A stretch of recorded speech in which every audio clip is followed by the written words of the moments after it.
Let's do noses today. Something I am very well acquainted with. Because air is free.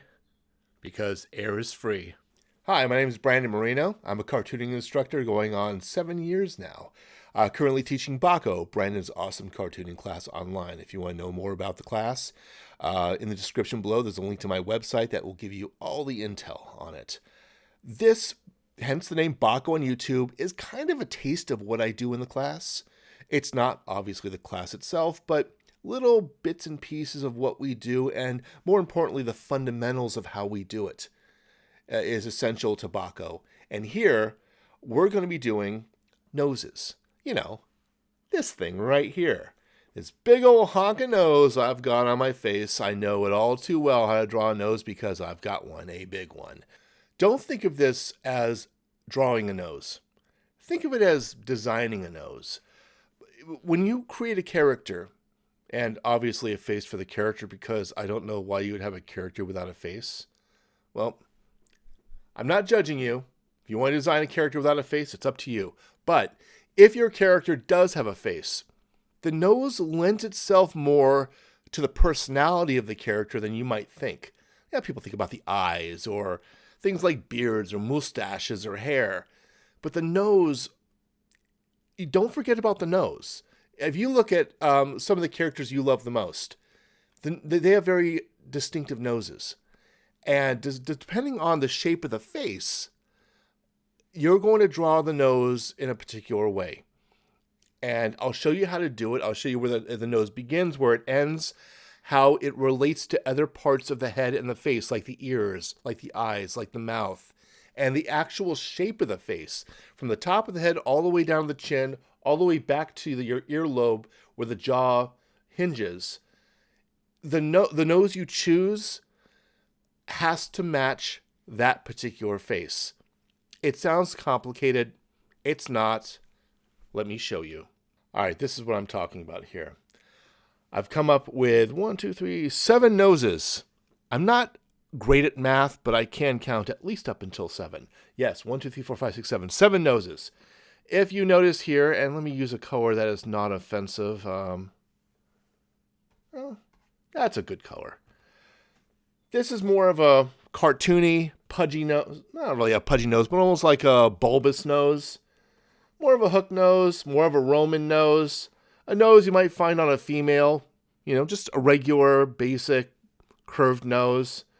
I don't know, this nose, I don't know, kind of what my nose looks like, actually. This looks more like a villainous nose and more of the comic relief nose. So there's all different types of noses here. Now, I gave those noses titles because I actually created faces for these noses. If you see right down here, obviously. This one, maybe a fisherman. This one, maybe an older man.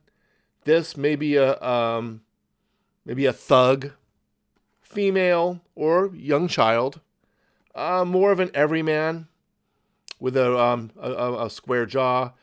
More of a villain, and maybe someone who's just an oaf who doesn't really understand what's going on. He's constantly clueless as to what's happening all around him.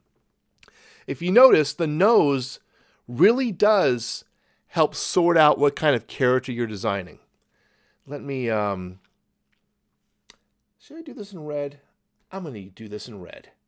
So let's build a character here. And I'm going to do a side view and a front view. What I usually do, if you have seen some of my other tutorials, you start off with a plus sign, a circle and a plus sign. Boys and girls, there is no such thing as a perfect circle or a perfect line in real life. It's all mathematics. Mathematical world, yeah, it's perfect. In the real world, no, nothing's perfect. You can't draw a perfect circle or a perfect line in real life. You can't say poggers in real life. That's just the state of affairs. That's just the society we live in, so don't worry about it. So you're going to draw a circle, and you're going to draw a line right here. Now, the reason I'm drawing this line right here is the basic jaw would be like that. I'm going to draw a circle right here, like a little oval. That's where the ear is going to be. So that's where where I mentioned before, where the pivot of the jaw is, in this general area right here. So the jaw meets up with the ear. Now, the reason I'm doing this is very important. Around the middle line right here, I will take a little chunk out of the circle. This is the eye socket. I mentioned it up here, the eye socket.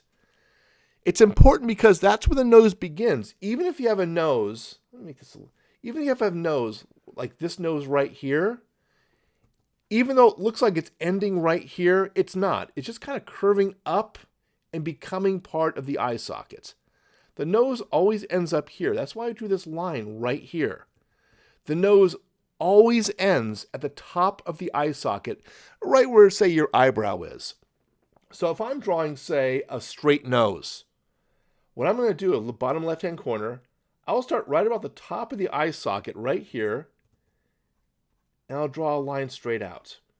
Now, generally, noses roughly are about the size of the ear, as long as the ear is the noses. Not all the time. You have an older person with a big old earlobe. The nose doesn't match the ear, but generally, more often than not, it does. So, because I know again, no perfect lines, only mathematics, unless you have the Shift key and you're working on Autodesk Sketchbook, which I am. That's where the nose is going to end. Now, I'm going to bring it down like this. Now, this part right here is where the top lip starts. I keep it right here. Now, the reason I drew this, it's a template. It's probably not how the chin is going to be, but I start off with a straight chin and a straight jaw. And if you look at these right here, there is a line right here, but I move the chin either back, or in this case forward, or I just built a beard around it. So you always want kind of a middle ground, a middle space, which you can either move to the left or to the right. It's your choice, but you want to start in kind of a neutral area. Generally, this isn't really a tutorial on how to draw a face, but I'll do this right here. Lip comes back a little bit, and then I do something like that. And there you've got that right there. I moved it back just a little bit. I can move it forward too, but I kind of built the face like this. The ear and the nose are around the same size. The eye socket actually becomes the eye. You got a little bit of a cheek right here, ending in the mouth like that. So this kind of lends itself to like a hero, an everyman, whatever you want it to be. I don't consider this person to be an ignorant person or a stupid person. It might be just a next door neighbor or a father. And that's the nose that I choose for that character, because the nose really doesn't say much about the character in terms of whether they're smart or dumb, whether they're a bumbling idiot or a genius, or just like a MacGyver. Again, I dated myself. 11-year-olds don't know who MacGyver is. That's what Google's for. Look it up. Now, I'm going to draw another character right here. And I think, yeah, I'm right here, so we're good. This character, this is going to be a goon. Similar to this guy right here. Now, what I'm going to do here is this is going to be a straight nose that comes straight down. But I can't do that if the head is like this. So I'm going to move the forehead forward a little bit, all the way out here. And then, see, if I drew the straight line right here, the forehead's all the way out. And the reason I drew it all the way out, because like drawing an arm, like drawing shoulders, you want broad shoulders so you can hang those arms down, especially if you're drawing a superhero. You want to make those shoulders really wide so there's actually room to put an arm, because if the shoulders are narrow, there's going to be no space for the arms to move. They're going to be tight up against the body. So you want to bring this forehead out, and then you get to drop this nose all the way down. And say I have an ear like this, let me use this Shift key again. And then I can just, maybe if I want to let me give him a bigger chin than this. He almost looks like Mr. Incredible from The Incredibles. Sort of like that, yeah. That sort of looks like Mr. Incredible. But again, it's the same thing. You bring that forehead out, and very much like building arms on broad shoulders. If you're drawing a superhero, you want broad shoulders so that arm has some place to hang off of. And that was my neighbor slamming his door very loudly because he's always angry. So if you heard that, that's exactly what was going on. Now let me move this over here a little bit. Whoops. Sorry about that. Let me move both. Whoop, that's not what I'm looking for. This is what I'm looking for. Yes! I can move everything over here. And let me draw a frontal face right here. Again, we're going to do the plus sign, like we always do. I bring it down here because this is where the chin goes. I'm going to do, well, let me do a female face. Because a male, I'll do, actually, you know what? I'll start with a female face, and then I'll morph it into a male face. Let me just quickly build the head. Again, this is another tutorial I have. What I like to do here is I'll cut the circle in a little bit, and the circle ends about here and here, and I'm going to fit the ears right here. The ears will not escape the circle. They stay within the circle. So this is kind of a male face because of the space down here. With females, you want less of a chin. You want less space down here. For males, you can create more space. So let's say the eyes are right here. All right. Eyebrows are right here, and the eye sockets would be about right here. That would be where the eye sockets are. So the eyebrows are, say, right here and right here. It looks like he's wearing glasses. For a female, you just want a little dot and maybe a little line, not even a little line. Maybe just a little dot, and you fill in the rest with shading or color. For a male, you do want to put a line right here and maybe put some shadow right here, and that would be the male. The male has more pronounced features, bigger noses, more angular face, more shadows. When you're drawing a female, less angles, less lines. Everything's more subtle. And if you're 10 years old, you don't know what the word subtle is, Google it. Usually the bottom of the circle is where the mouth would go. Not all the time, but I like doing it that way. Which, of course, if you have a big chin, it's more of a male. If you want this to be a female, you might bring the chin in a little bit. And it would be more of a female right there. Maybe.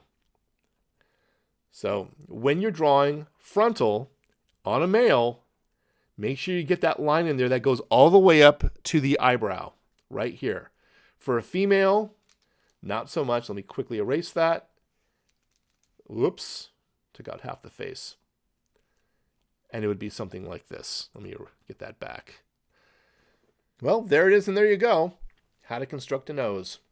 I call these quick and dirty videos only because there's no final artwork, no final pencils, no final inks. It's sketchy stuff. It's how to quickly render something out.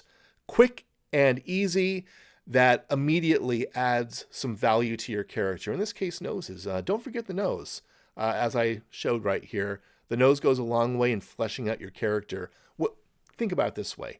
When somebody picks up a piece of paper and looks at your character, how hard is it for them to figure out what your character is all about? It shouldn't be hard. It should be easy for them. And the more virtual tricks and tips you can use to make it easier for the viewer of your character to understand where you're going with this character makes all the difference in the world.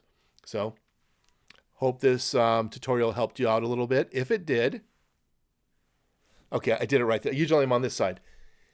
Hit the like button, but please, if you so choose, I would be most grateful. The subscribe button, please. So, hope this helped you out. Have a wonderful day. See ya.